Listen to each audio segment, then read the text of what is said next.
Ever since the news broke that Xbox was going to be buying Activision Blizzard, there had been a lot of people who were pretty excited for this. Me personally, I don't really get why so many people were excited for the further monopolization of the gaming industry, but hey, people were excited. But do you know who wasn't excited? Yeah, PlayStation, because when they heard this news, they knew that Xbox owning Activision meant they owned Call of Duty.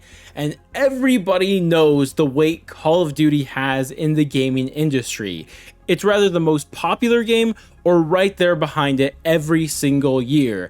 And that holds weight. And if Xbox decided that they just wanted to make it an Xbox PC exclusive, that would be terrible for PlayStation because they wouldn't have the biggest game in video games on their console anymore. And that wouldn't be any good for them.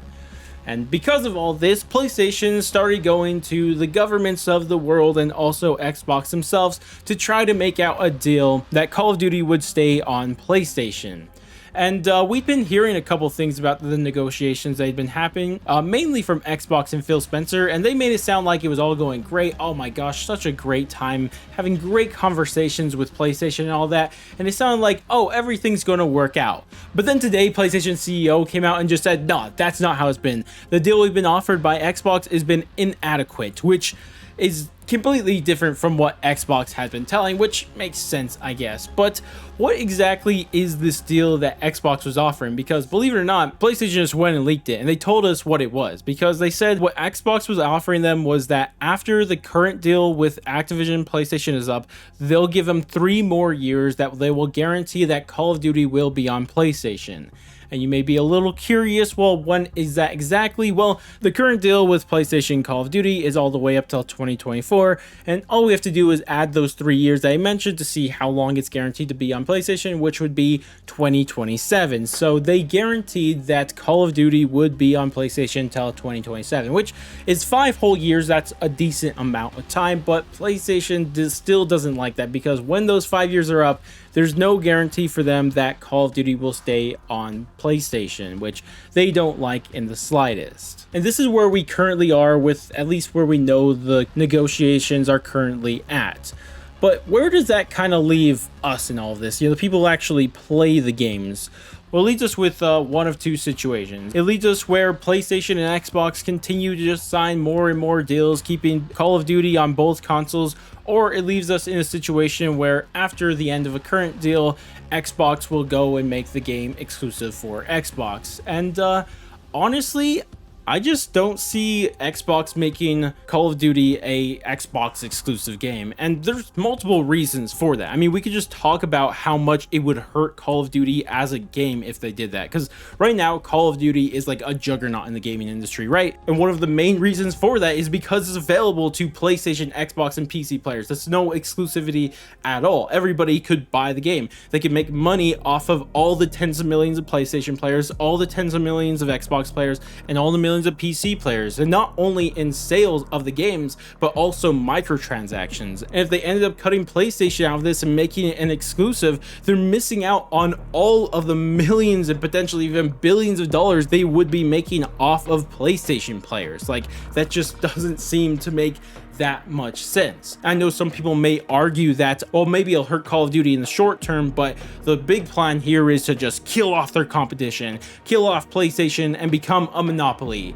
And no, guys, Xbox is not trying to become a monopoly. They're currently happy with the duopoly or oligopoly that's currently going on. They don't really want to become a monopoly because they know then antitrust laws are probably or hopefully going to become into effect. But if they say, oh, we have another competitor, look at PlayStation, then, oh, you can't do anything now. Oh, shoot, we can't go after the trillion-dollar company anymore because, look, PlayStation exists. You know, and because of that, they are not going to do that. So what are they doing here? Well, we already know what they're doing here. It's clear. They've told us what they're doing here. They're working out a deal with PlayStation to keep Call of Duty on PlayStation. And they're not doing this because, oh, they're bros with PlayStation. Oh, we're so cool. We don't make things exclusive like PlayStation. We're way cooler than PlayStation, guys. Look how cool we are. No, the reason they're doing this is because they're signing a deal with PlayStation that costs money, and a lot of money. The deal that PlayStation and Xbox ends up signing is going to require PlayStation PlayStation to pay Xbox hundreds of millions, if not billions of dollars to keep Call of Duty on PlayStation. That is what's going on here. They're trying to milk money from PlayStation, and that just makes the most sense possible. They'll be making money off of Call of Duty that is currently on PlayStation